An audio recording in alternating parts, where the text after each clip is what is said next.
Whoa. I'm running short of words right now, but I cannot afford this because I have to speak. Thank you so much for all the love, for all the warmth. Thank you for accepting me. Thank you very much.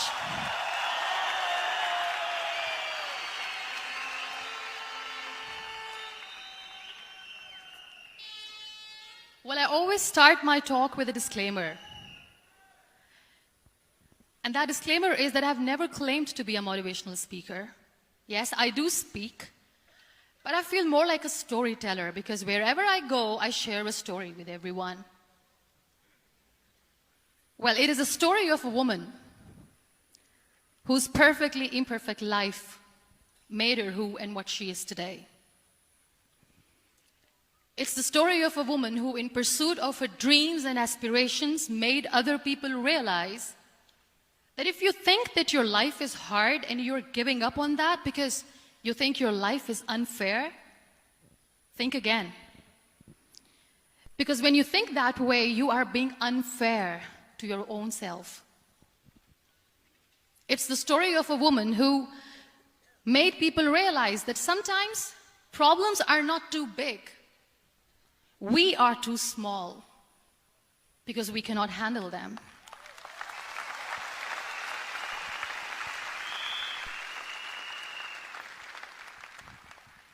It is the story of a woman who with time realized that real happiness doesn't lie in success, money, fame.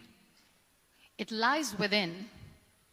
Real happiness lies in gratitude. So I am here, and I'm going to share the story of that woman. That is my story. The story of gratitude.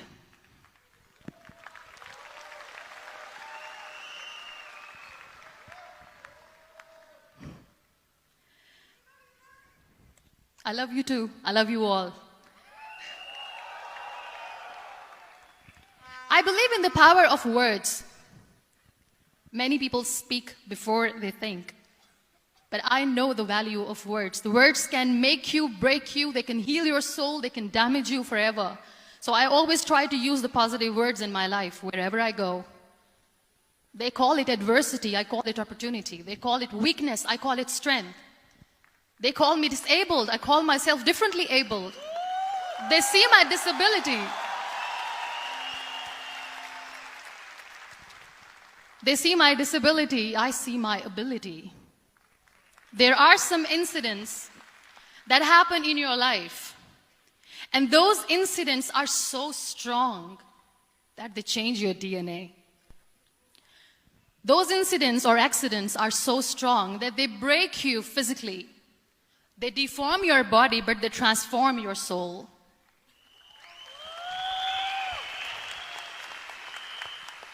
Those incidents break you, deform you, but they mold you into the best version of you. And the same thing happened to me. And I'm going to share what exactly happened to me. I was 18 years old when I got married.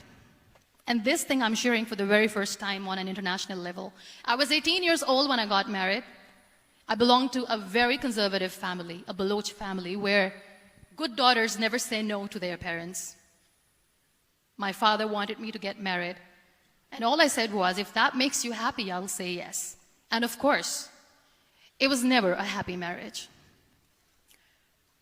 Just about after 2 years of getting married, about 9 years ago, I met a car accident. Somehow my husband fell asleep and the car fell in the ditch. He managed to jump out, saved himself. I'm happy for him.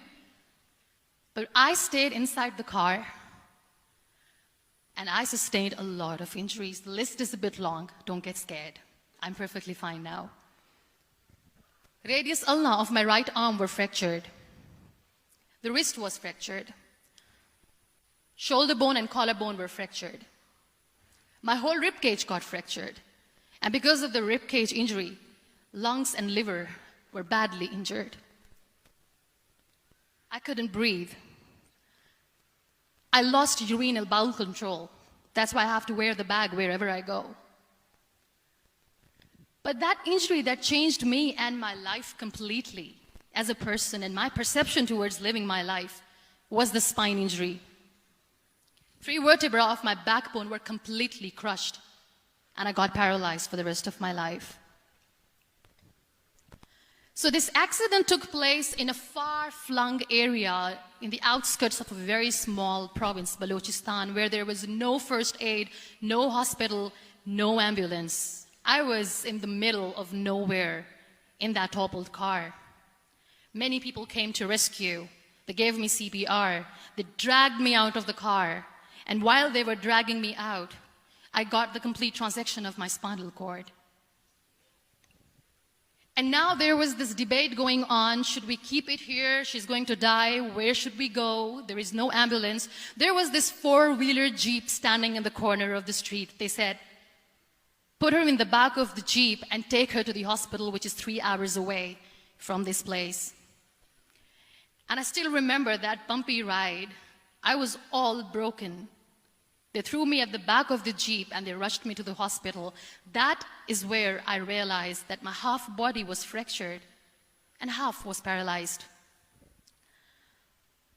I finally ended up in a hospital where I stayed for 2.5 months.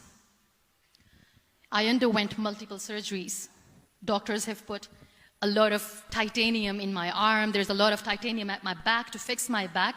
That's why people in Pakistan call me the Iron Lady of Pakistan.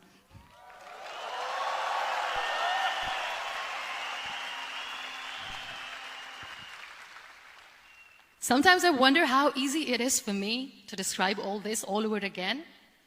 And somebody has rightly said that when you share your story and it doesn't make you cry, that means you have healed.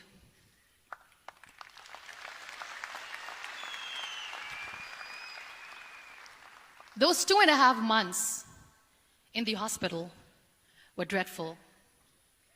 I will not make up stories just to inspire you. I was at the verge of despair. One day, doctor came to me and he said, well, I heard that you wanted to be an artist, but you ended up being a housewife. I have a bad news for you. You won't be able to paint again because your wrist and your arm are so deformed, you won't be able to hold a pen again. And I stayed quiet. Next day, doctor came to me and said, your spine injury is so bad, you won't be able to walk again. I took a deep breath and I said, it's all right. The next day, doctor came to me and said, because of your spine injury and the fixation that you have in your back, you won't be able to give birth to a child again. That day, I was devastated. I still remember, I asked my mother, why me? And that is where I started to question my existence. Why am I even alive? What's the point of living? I cannot walk, I cannot paint, fine. I cannot be a mother. And we have this thing in our heads, being women, that we are incomplete without having children. I am going to be an incomplete woman for the rest of my life. What's the point? People are scared. They think I will get divorced. What is going to happen to me? Why me? Why am I alive? We all try to chase this tunnel. We all do this because we see light in the end of the tunnel, which keeps us going. My dear friends, in my situation, there was a tunnel that I had to roll on, but there was no light. And that is where I realized that the words have the power to heal the soul. My mother said to me, this too shall pass. God has a greater plan for you. I don't know what it is, but He surely has.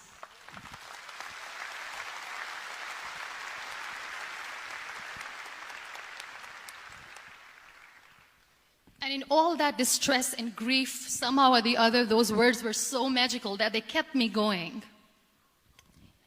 I was trying to put that smile on my face all the time, was hiding. It was so hard to hide the pain, which was there. But all I knew was that if I will give up, my mother and my brothers will give up too. I cannot see them crying with me. So what kept me going was, one day I asked my brothers, I know I have a deformed hand, but I'm tired of looking at these white walls in the hospital and wearing these white scrubs. I'm getting tired of this. I want to add more colors to my life. I want to do something. Bring me some colors. Bring me some small canvas. I want to paint. So the very first painting I made was on my deathbed, where I painted for the very first time. It was not just an art piece or just my passion. It was my therapy. What an amazing therapy it was. Without uttering a single word, I could paint my heart out. I could share my story. People used to come and say, what lovely painting. So much color. Nobody could see the grief in it. Only I could. So that's how I spent 2.5 months in my hospital, crying, never complaining or whining, but painting. And then I was discharged, and I went back home. And I went back home, and I realized that I have developed a lot of pressure ulcers on my back and on my hip bone. I was unable to sit. There were a lot of infections in my body, a lot of allergies. So doctors wanted me to lie down on the bed straight for not 6 months, for not 1 year, for 2 years. I was bedridden, confined in that one room, looking outside the window, listening to the birds chirping, and thinking maybe there will be a time when we'll be going out with the family and enjoying the nature. That was the time where I realized how lucky people are, but they don't realize. That is the time where I realized that the day I'm going to sit, I'm going to share this pain with everyone to make them realize how blessed they are, and they don't even consider them lucky. There are always turning points in your life. There was a rebirth day that I celebrated. After 2 years and 2.5 months, when I was able to sit on a wheelchair, that was the day when I had the rebirth. I was a completely different person. I still remember the day I sat on the wheelchair for the first time, knowing that I'm never going to leave this, knowing that I won't be able to walk for the rest of my life. I saw myself in the mirror and I talked to myself. And I still remember what I said. I cannot wait for a miracle to come and make me walk. I cannot sit in the corner of the room crying, cribbing, and begging for mercy because nobody has time. So I have to accept myself the way I am. The sooner, the better. So I applied the lip color for the first time.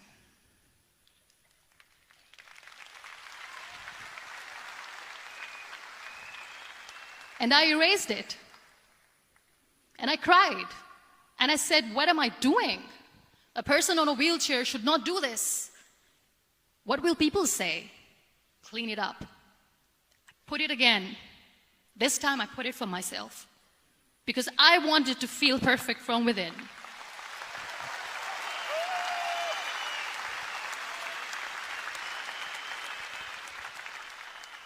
And that day I decided that I'm going to live life for myself. I am not going to be that perfect person for someone. I am just going to take this moment and I will make it perfect for myself. And you know how it all began? That day I decided that I'm going to fight my fears. We all have fears. Fear of unknown, fear of known, fear of losing people, fear of losing health, money. We want to excel in career, we want to become famous, we want to get money. We are scared all the time. So I wrote down one by one all those fears. And I decided that I'm going to overcome these fears one at a time. You know what was my biggest fear? Divorce. I couldn't stand this word. I was trying to cling on to this person who didn't want me anymore, but I said no. I have to make it work. But the day I decided that this is nothing but my fear, I liberated myself by setting him free. And I made myself emotionally so strong that the day I got the news that he's getting married, I sent him a text that I'm so happy for you and I wish you all the best. And he knows that I pray for him today.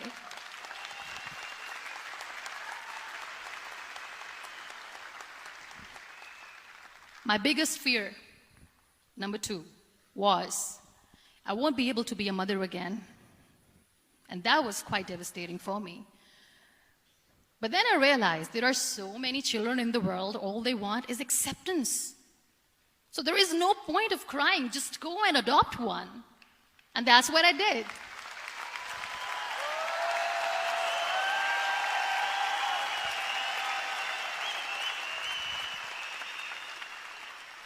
I gave my name in different organizations, different orphanages. I didn't mention that I'm on a wheelchair, dying to have a child. So I just told them that this is MUNIBA MAZARI and she wants to adopt a boy or girl, whatsoever, but I want to adopt a kid. And I waited patiently. 2 years later, I got this call from a very small city in Pakistan.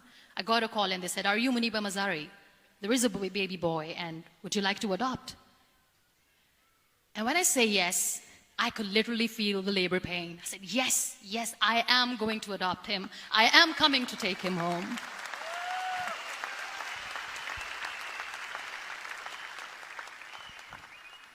And when I reached there, the man was sitting and he was looking at me from head to toe. And in back of my head, I kept thinking that, oh my God, he's going to say she's on the wheelchair, she doesn't deserve it. How is she going to take care of him? And I looked at him and I said, do not judge me because I'm on the wheelchair. But you know what he said? He said, I know you will be the best mother of this child. You both are lucky to have each other.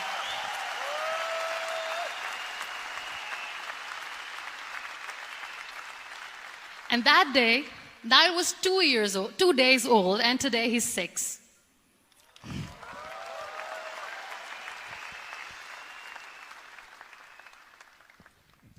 You will be surprised to know another bigger fear that I had in me. It was facing people. I used to hide myself from people. When I was on bed for 2 years, I used to keep the door closed. I used to pretend that I'm not going to meet anyone, tell them that I'm sleeping. You know why? Because I couldn't stand that sympathy that they had for me. They used to treat me like a patient. When I used to smile, they used to look at me and say that, you're smiling, are you okay? I was tired of this question being asked, are you sick? Well, a lady yesterday at the airport asked me, are you sick? And I said, well, besides the spinal cord injury, I'm fine, I guess.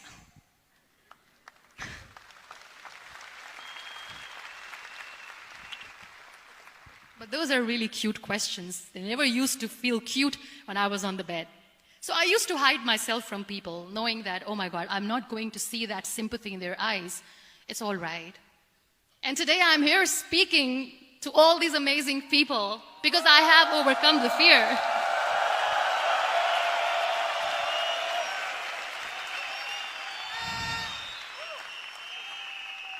You know, when you end up being on the wheelchair, what's the most painful thing? That's another fear that people on the wheelchair or the people who are differently abled have in their hearts, but they never share. I'll share that with you. The lack of acceptance. People think that they will not be accepted by the people because we, in the world of perfect people, are imperfects. So I decided that instead of starting an NGO for disability awareness, which I know will not help anyone, I started to appear more in public. I started to paint. I always wanted to. I have done a lot of exhibitions. I'm Pakistan's first wheelchair-bound artist. I have done a lot of modeling campaigns, different campaigns for brands like Tony and Guy.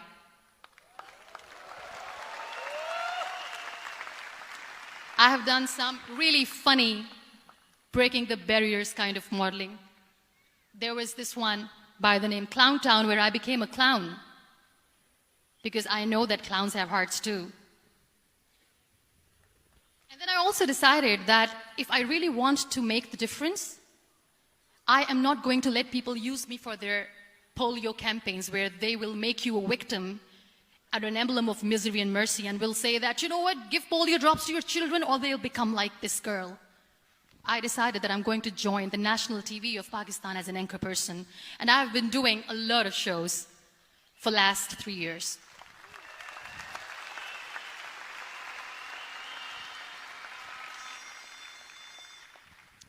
So when you accept yourself the way you are, the world recognizes you.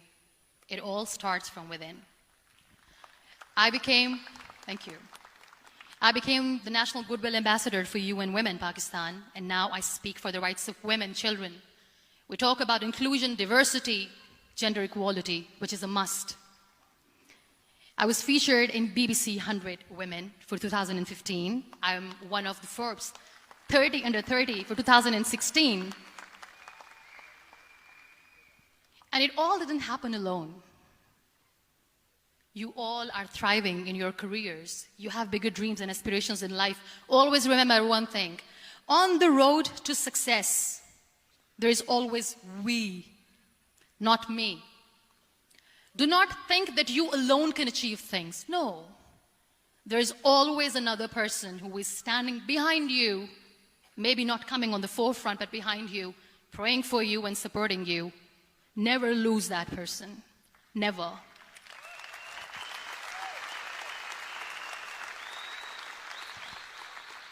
No matter how much I say that I couldn't find a hero, so I became one, I still want to recognize those 3 people in my life who literally changed my life completely, and I get inspiration from them every single day. Waleed Khan. Many people know about the terrorist attacks in Pakistan. We have lost many people. And I'm sharing this with a very heavy heart because we actually have lost a lot of people in this huge turmoil of terrorism. These people are barbarians. They do not see people. They're even worse than animals. They have killed people in mosques. They have killed people in churches, temples, even in schools. There was this terrorist attack in Army Public School, Peshawar, where these terrorists entered in an examination hall and they killed our children. And in that attack, that day, this beautiful boy, Waleed Khan, who was my hero, my real life hero, was the proctor who was taking care of the students, was keeping an eye on the students. Those barbarians shot him 3 times in the face, 5 times on his body, and he fell down. I was asked to give a talk in the school after a week of that terrorist attack. With a very heavy heart, I went there and I spoke. We sang a few national songs. I thought that maybe I've done my part, but deep inside, it was killing me. I could see children injured. I could see children sitting on the wheelchairs, looking at me, wondering, what next? What was our fault? Just because we were here to give examination, we have been shot. So many people, so many children lost their friends. Their classrooms were empty. The next day they went to the classroom.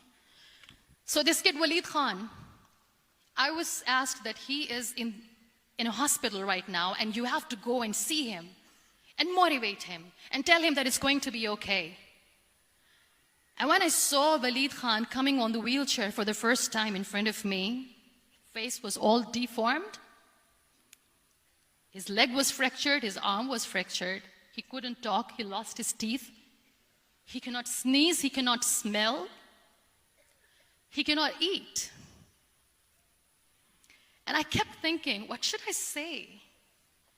That everything is going to be all right? No, nothing is all right. And while I was juggling with the words, what to say, what not to say, this beautiful child, Waleed Khan, came to me and he said, "Are you MUNIBA MAZARI?" I said, "Yes." He said, "Baji, let's take a selfie."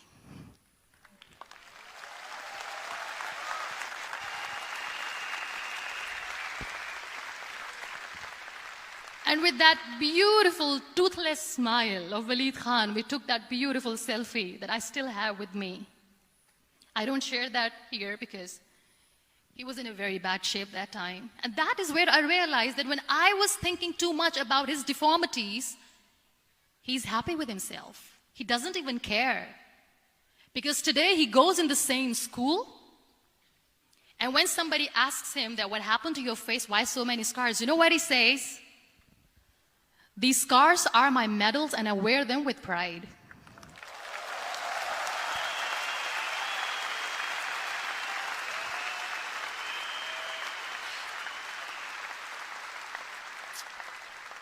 And how beautifully he says the terrorists wanted me not to study. I am going to study. I will become a doctor one day. And this is my way of taking revenge from those terrorists. Another real-life hero, of course, my son. His name is Nile, N-I-L-E, River Nile. I learned so much from this kid. The first and foremost thing is patience.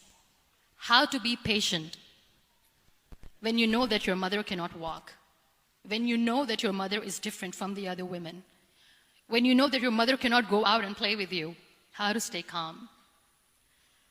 He loves football. And when we got the very first football, he was 4 years old. He was super excited. I still remember he came in the room and he said, "Mom, let's play football." And he kept the ball in my feet. And he said, "Let's kick it." And that day I felt disabled. I said, "I cannot kick the ball." And I was down with the same face. He looked at me and he said, "Well, that's all right. Your legs are not working, but your hands do. Let's play catch the ball."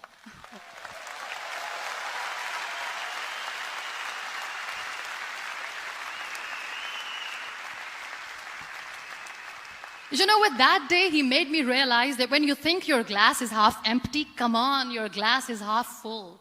It's all in here and here. Last but not least, the woman who made me realize that heroes have no gender. The woman who believed in me even when I was completely at the verge of despair, where everybody left, she was there. And every time I looked at her, without saying anything, she used to look at me and said, "This too shall pass.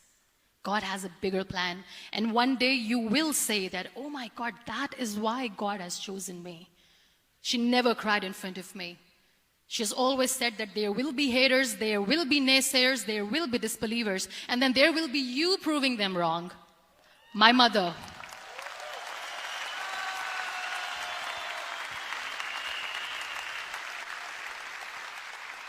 Whatever I am today, I'm nothing without her. I'm nothing without her. Thank you, Mama. I wish you were here. Thank you for making me who I am today.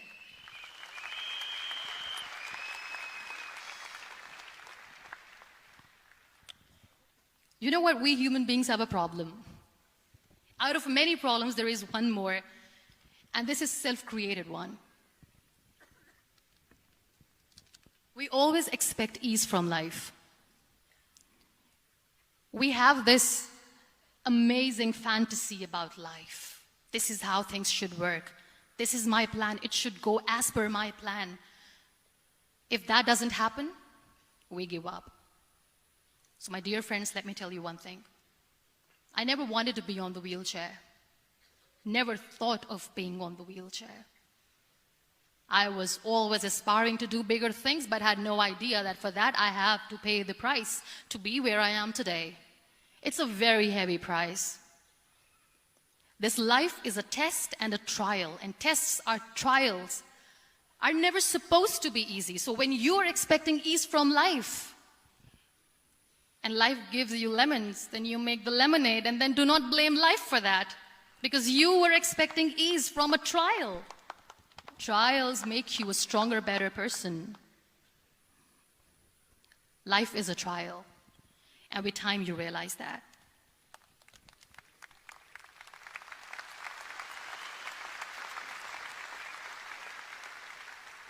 It is okay to be scared.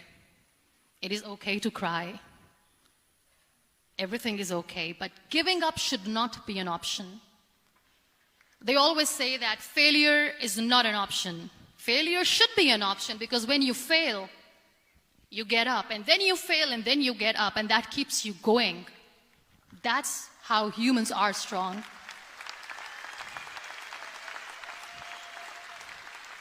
Failure is an option, should be an option, but giving up is not. Never. We have this thing in minds. We call it perfection. We want everything perfect. We want ourselves to be perfect. There is this image in our head about everything.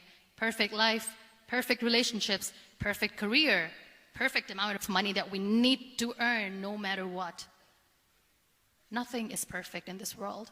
We all are perfectly imperfect, and that is perfectly all right. That's all right. We were sent here not to become the perfect people.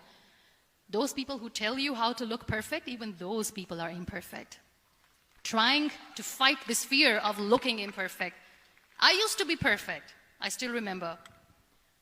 I got this compliment years ago when I used to walk. Oh my God, look at you. You're fair, you're tall, you're perfect. Look at me now. You're still perfect. Only the perfect eyes can see that. Only the perfect eyes will see that. Only the perfect eyes will see that. So yes, in all those imperfections, you have to listen to your heart. You don't have to look good for people. You don't have to be perfect just because other people want you to be perfect. If your soul is perfect from within, that's all right. This is all what you want. This is all what you need to be. Our society has made very weird kind of norms to look perfect and great. For men, it's different. For women, it's different. We think too much about what people say.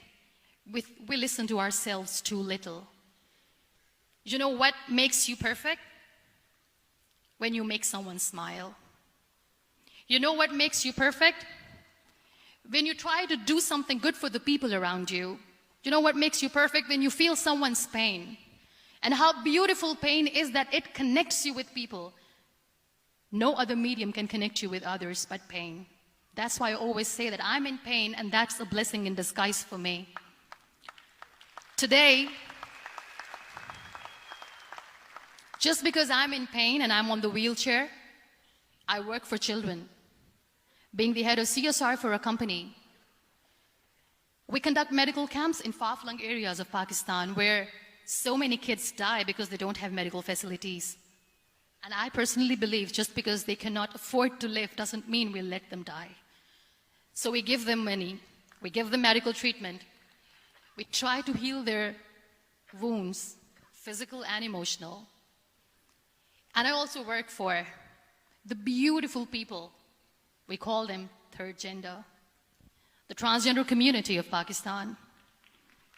You know what connects me with them? All my imperfections. When I go and I hug them, they never judge me. And this very good friend of mine, her name is Bijli. Bijli means electricity. She calls herself electricity. And I said, are you electricity? She says, no, I'm lightning. I'm as strong as lightning. Because we have very bad power outage, so she doesn't want me to call her electricity. So she says, I am very strong. I'm thunder, I'm lightning. She came to me, and the first time I hugged her, she said, you are just like me. And I said, yes, I am like you. Because to people, we are so imperfect. So how beautiful these imperfections are, that because of these imperfections, you can connect with people. Then why are we all running after being perfect? What's the point?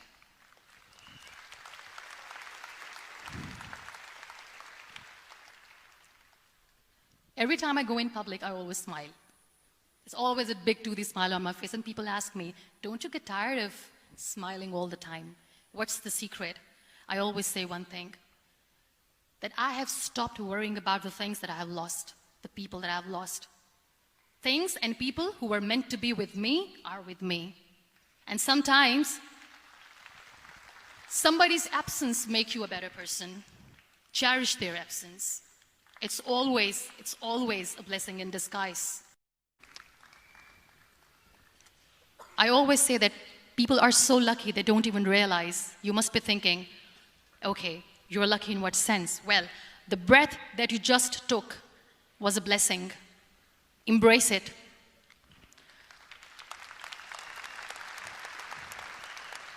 There are so many people in the world who are dreaming to live a life that you are living right now.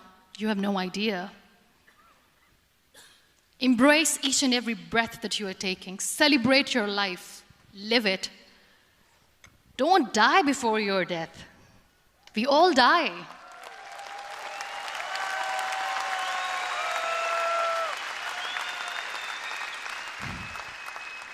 We live this one routine of a day for 75 years and we call it life. No, that's not life. If you're still thinking why you have been sent here, if you're still juggling with the concept of why you are here, you haven't lived yet. You work hard, you make money, you do it for yourself. That's not life. You go out, you seek for people who need your help, you make their lives better. You become that sponge which can absorb all the negativity, and you become that person who can emit beautiful, positive vibes. And when you realize that you have changed someone's life, and because of you, this person didn't give up, that is the day when you live. Always.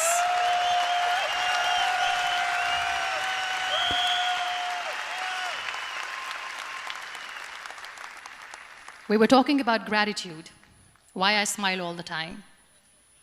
I cry all night when nobody sees me, because I'm a human and I have to keep the balance. And I smile all day because I know that if I will smile, I can make people smile. That keeps me going.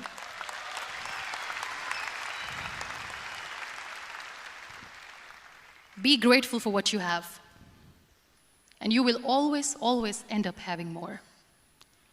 But if you'll cry and if you'll crib for the little things that you don't have or the things that you have lost, you will never ever have enough. Sometimes we are too busy thinking about the things that we don't have that we forget to cherish the blessings that we have. I'm not saying that I'm not healthy and that makes me unlucky, but yes, it is hard. It is hard when I say that I cannot walk. It is hard to say when I wear this bag. It hurts. But I have to keep going, because never giving up is the way to live, always.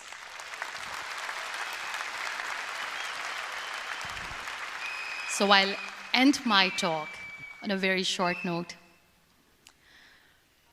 Live your life fully. Accept yourself the way you are. Be kind to yourself. Be kind to yourself. I'll repeat, be kind to yourself, and only then you can be kind to others. Love yourself and spread that love. Life will be hard. There will be turmoils, there will be trials, but that will only make you stronger. Never give up. The real happiness doesn't lie in money or success or fame. I have this all, I never wanted this. Real happiness lies in gratitude. So be grateful, be alive, and live every moment. Thank you so much, everyone.